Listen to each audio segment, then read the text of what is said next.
This is like, oh wow. I have like my AirPods and this. Okay. Just work with my fit.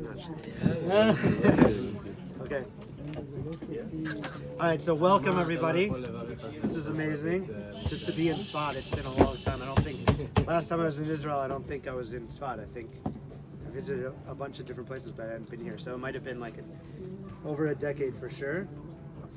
And I'm just gonna kind of give like a personal, just kind of talk about my connection to Rabbeinu, how I even found Rebbe Nachman and Rabbi Natan. And this is a poem that I wrote actually. It's been a progression finding Rabbi Natan. So Likutei Halachot I really connect with, and it's basically Shulchan Aruch, but through the lens of Likutei Maran. And Rabbi Nachman told Rabbi Natan, first he said that none of his writing would even exist without, none of his teachings would exist in this way without Rabbi Natan. And then he pushed him to share Torah, and in a way it's like, you know, when the moon to the sun starts to shine their light, it's indescribable. And just Likutei Halachot and Likutei Tfilot and everything that he's written, it's been incredible. And we did an event, I connected with Chaim Kramer, who's, if you've seen the Likutei Maran, the black one with the silver writing, with the English, so this is all the work of the Breslov Research Institute, which is Chaim Kramer. And I feel so lucky to connect with him, and you know, I send out my Dvar Torahs and he replies to it. He's very, very sweet. And he was coming to LA, and we did a fundraiser for Likutei Halachot. And if anybody wants to donate towards this actually happening, you know, you can talk to me afterwards. So we did a fundraiser in LA. I wrote this poem, which I'll read. And it's basically, it's so many volumes, so I think they need to raise money for 60 volumes, but we put together this fundraiser for it, and I donated toward the first one, and it's like life transformative. So it says, you know, my mom's name in it. I wrote this Safar, Light of the Infinite. It's a 5-volume book series that parallels the Parshiot.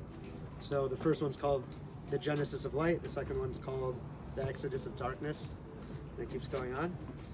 And this started after my mom passed, and my ex-wife's mom is passed as well. And so I sort of devoted 2 years of my life to writing these Parshiot, these Dvar Torahs, in their memory. The first one I wrote was when my ex-wife's mom passed, and it was her yahrzeit on Pulim. And I remember my chavrusa was like, so beautiful what you wrote about your mom. And I was like, no, that's my ex-wife's mom. And he was like, why'd you get divorced? Like, he was like, you're writing from like such a, but she was incredible. And of course my mom was as well.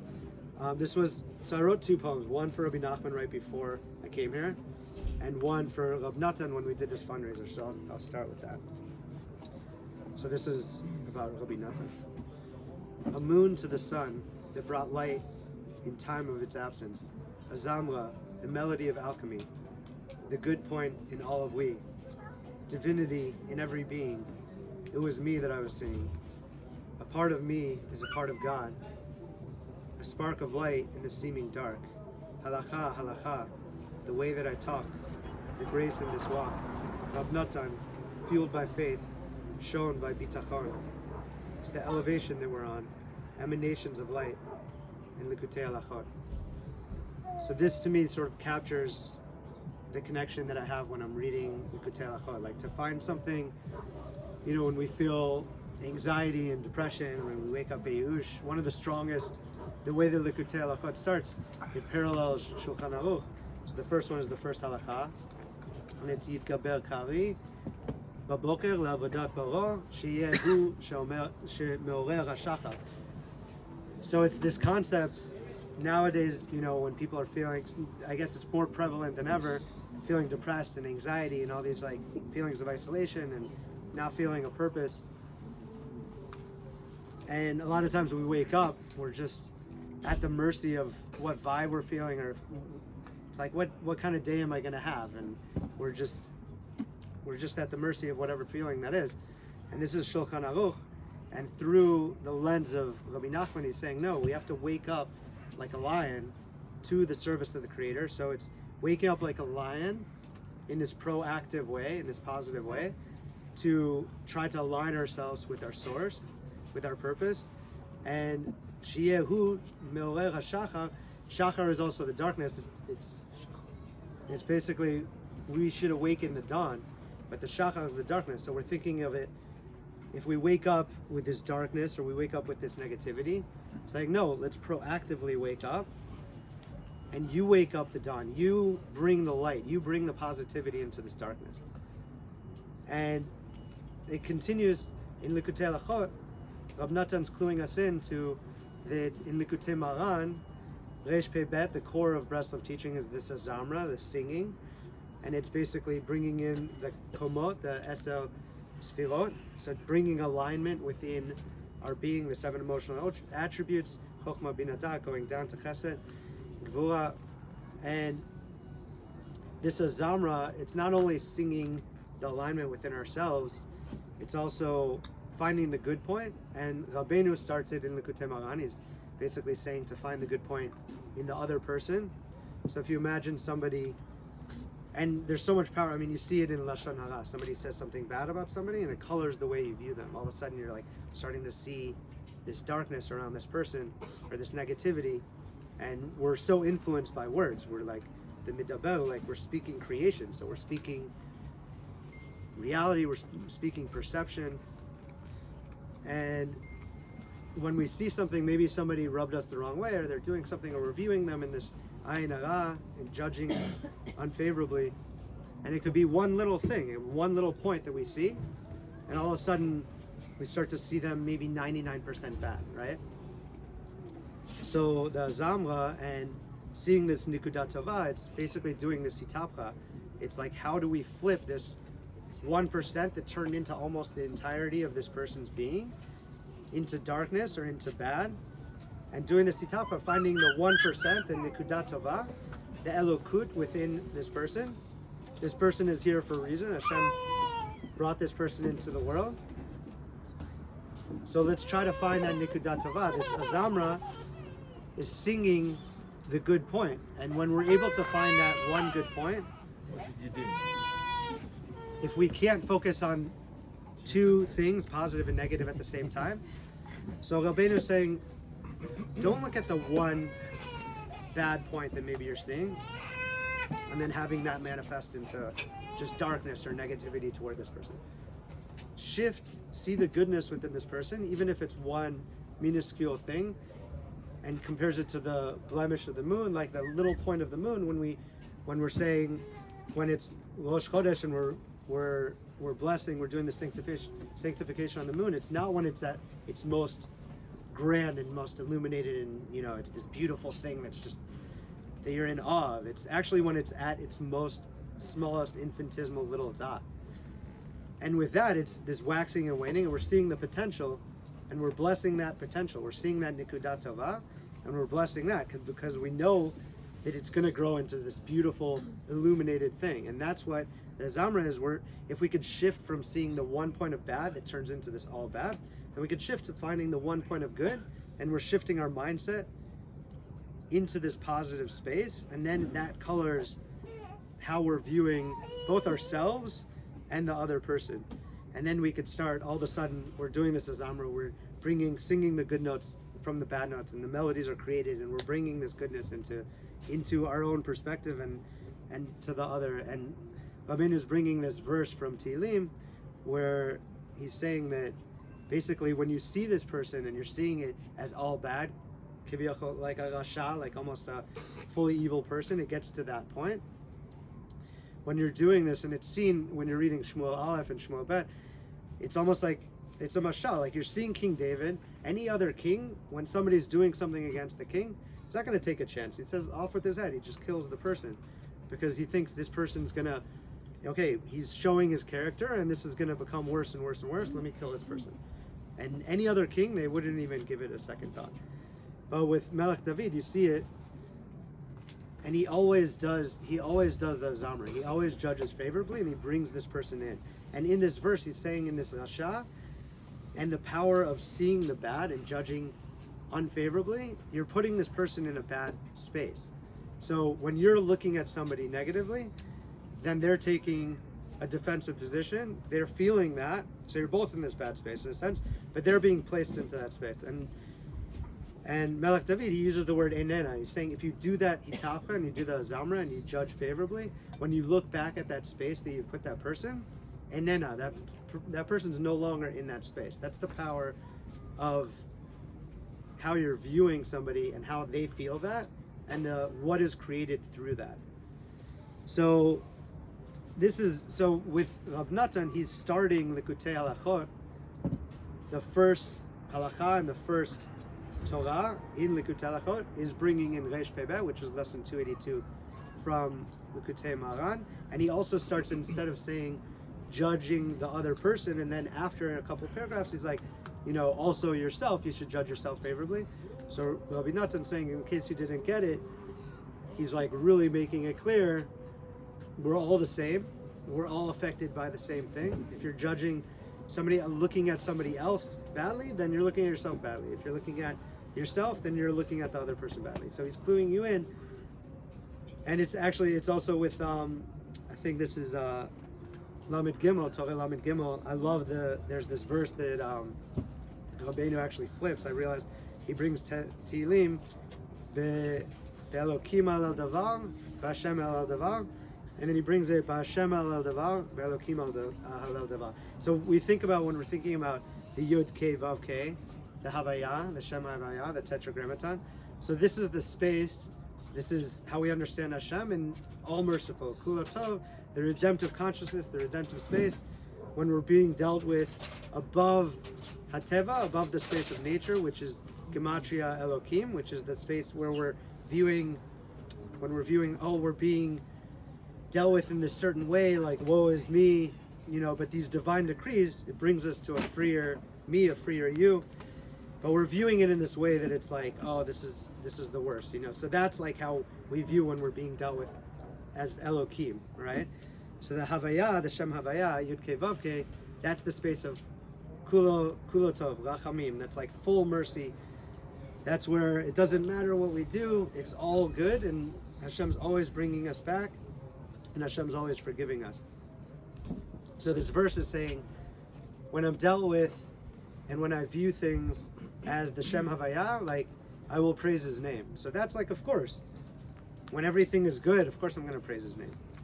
But then Melech David's also saying Be'elokim al davar also. So he's saying, even when I'm dealt with in life in this way where I'm seeing Hashem's dealing with me in this way that I view as like, this is the worst, and like, I almost feel disconnected. Really, if we can zoom out, then we're seeing that it's all for the good. And when we're like jumping to the future, then we see it's all for the good. In another verse, it's like we have to realize that it is all for the good. And that's the idea, like, set my sights. It's good to be in the present, but sometimes if your present is constricted and anxiety and you're not feeling connected and there's no alignment, so he's saying, no, set your sights toward the mountains, jump out of this constriction where you're not realizing that it's all for the best and it's all for this journey that you're supposed to be on, for you getting closer to Hashem. Ma'ayin yavo ezri. So it sounds like a question, like, where's my salvation going to come from? But it's actually the answer. It's saying, no, from this self-nullification, from this bitul, from this realizing it's all for the best, that's where the salvation is going to come from. Realizing that it's all Hashem. Set your sights to the mountain. Set your sights to that full emunah, full bitachon, that it's all for the best, and like toward the future. No, this is going to be good, and that's where the salvation comes from. And there's this pasuk in Likutei Halachot, and I love this pasuk. He's saying, "V'al yedei ma yitorer et atzmo." So it sounds like a question also. Rabbi Nachman's writing, basically, on behalf of what am I going to wake myself up from this spiritual slumber, from this disconnect, from this disillusion? How am I going to align myself back to Hashem and feel the alignment in my koma, in my whole being, in everything that I'm doing? And it's actually, the answer is in the question, and he's saying, V'ayadei ma. Ma is also chokhmah, and also just jumping into the space of chokhmah, but like full Hashem, full Torah, putting aside your judgments toward everything is happening, and you're judging every single thing, and it's bringing you out of connection and alignment with Hashem and bringing you out of emunah and bitachon. So va'ayadei ma, on behalf of the suspending your judgments and coming into a space of nullification, itorer et atzmo. The et is the aleph to taf, is all of the things that are in alignment, all of creation, all of us feeling in alignment and connecting and saying the brachot and elevating all these different sparks, the nitzotzot, and bringing everything back into where it's supposed to be in alignment with Hashem and bringing it back up and feeling connected. Basically, it's how do we bring these aleph to taf, how do we bring this back? When we bring it, when we're doing a sin or we're doing these things, the chet is basically like a misfire. We're trying to connect and we're missing it. We're being drawn to, we want to get married, we want to bring kids into the world, we want to connect with somebody on such a deep level so that we can partner with Hashem in creation and bring somebody into this world and connect with somebody so that we could build a bayit ne'eman, so that we could really feel, what? Israel. Well, I'm from LA, so. Israel. If your house is ne'eman, it's in Israel. So, often people are doing something else that's maybe the opposite of that. Maybe they're not partnering with Hashem and bringing this in this holy way, and they're doing something that is distant from that in darkness or whatever. But it comes from this ratzon to connect and do it in the holy way. And when we do these things that are the fallen sparks, we do these things that are disconnected and are bringing us out of it, and we're waking up in this way that we feel completely disconnected, that's when we're basically mixing up these letters of creation, these letters that are bringing the connection and alignment. When we feel these when you have a spiritual experience, you're like tapped into the spirit, you're tapped in more to your neshama, and that can go on forever. When you're doing something that's connected to the goof that isn't connected to the spirit, if you're eating and you're connected, and we're in the sukkah and we're in this mitzvah and it's this beautiful thing. But when you're not, you could be eating and do anything that is not connected. You're not doing it in holiness. It could be the most amazing thing, but it loses its flavor. It loses its taste. In the Talmud, it says the sin becomes the punishment for the sin itself. When you're doing something that isn't connected, it can feel amazing for a little while, but after that, it loses its taste. So, v'ayadei ma yitorer et atzmo. How do you wake up from this spiritual slumber? How do you wake up from this disconnect? You connect to the spirit. The goof, the physicality, that's what separates us from ourselves, from our source, from each other.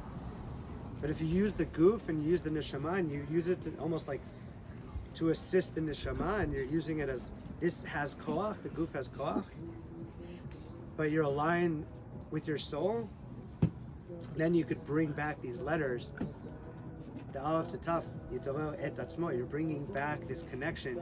You're connecting it back to how Hashem is bringing everything into this world through these combination of these 22 letters that are fully aligned.